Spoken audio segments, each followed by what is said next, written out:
Hello, तुमचं mini ब्लॉगमध्ये स्वागत करते. तर आता संध्याकाळच्या 4:30-5 होत आलेत आणि थोडंसं आमच्या इकडं पावसाचं क्लायमेट झालं आहे. त्यामुळे मम्मी जळण तोडून ठेवायला लागली होती. संचित बघत होता टुकूमुकू मम्मी काय करते ते.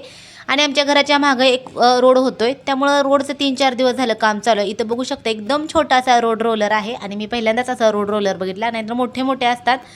तर याचा आवाज खूप मोठ्याच्या मोठा येतो. संचितसाठी मम्मीने बनवलं होतं ऑनियन पराठा, तर इथं ऑनियन पराठा खात बसला होता. जसं की मी तुम्हाला म्हटलं होतं पावसाचा आमच्या इकडे क्लायमेट झाला आहे, तर इथं पाऊस पडायला लागला होता. जवळपास 5:30 पावणे 6ला पाऊस चालू झालेला. संध्याकाळी 9 वाजेपर्यंत तर होता. बारीकच होता पण होता, बऱ्यापैकी पाऊस झाला. नंतर मग माझा भाऊ गेला होता बाजारात. त्यांनी बाजारामधून खूप काय काय काय काय भरपूर असं आणलं होतं. वांगी तर खूप जास्त घेऊन आला होता. आता या वांग्याचं करायचं काय म्हणून त्यांनी काय केलं, वांगी कट केली आणि सुक्कं वांगं करायला लागलं. सुक्कं वांगं केल्यावर तर वांगी पटकन संपतील म्हणून इथं पप्पांसाठी बनवलं होतं मटकीच्या डाळीचं कालवण आणि इथं आमच्यासाठी सुक्कं वांगं बनवतोय तो. तर आता मग आजचा व्हिडिओ कसा वाटला ते नक्की सांगा.